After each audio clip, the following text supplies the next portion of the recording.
Intgħażel il-konsorzju għal proġett tar-riġenerazzjoni tal-Pjazza ta' Raħal ġdid.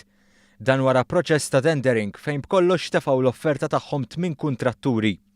Dawn id-dettalji ingħataw miċ-Chairman tal-Kunsill Konsultattiv għan-Nofsinhar ta' Malta Silvio Parnis li spjega li jekk kif jgħaddi l-perjodu għall-appelli, ix-xogħol fil-Pjazza ta' Raħal ġdid jibda minnu fih. Bil-kuntrattur irrid elesti x-xogħlijiet fi żmien sena u 3 xhur inkella jibda jeħel il-multi. Sakemm kien għaddej il-proċess ta' tendering, aħna ħadna ħsieb illi nagħmlu xogħol li kien hemm bżonn li nagħmlu fosthom huma l-qluħ tas-siġar ħafna nies kif lajtu nofshom u mbagħad lajtu n-nofs ieħor. Dak kien fuq parir tal-ambjentalisti għaliex aħna ma ridniex illi jkollna kwistjonijiet mal-ambjentalisti tawna l-parir illi l-ewwel għandhom jinqalgħu nofshom u mbagħad inħallu ftit ta' żmien u jerġgħu jinqalgħu in-nofs ieħor.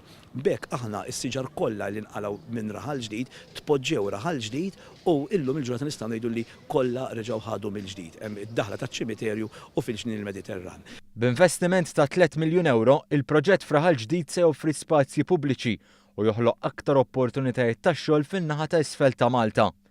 Il-proġett huwa wieħed minn sensiela ta' proġetti li qed isiru fin-nofsinhar ta' Malta wara li l-Gvern sema l-ilmenti taċ-ċittadini li ħassew li taħt amministrazzjoni preċedenti in-naħa ta' isfel ta' Malta tħallit fi stat ta' abbandun. Fil-fatt, il-Ministru Helena Dalli spjegat kif fl-aħħar ġimgħat il-Gvern sema tħassib tar-residenti ta' Ħażabbar li bdew jibżgħu għattaw ftit ħin ta' mistrieħ fi ġnien Misraħ Islim minħabba li kienet isir serq, abbuż u vandaliżmu.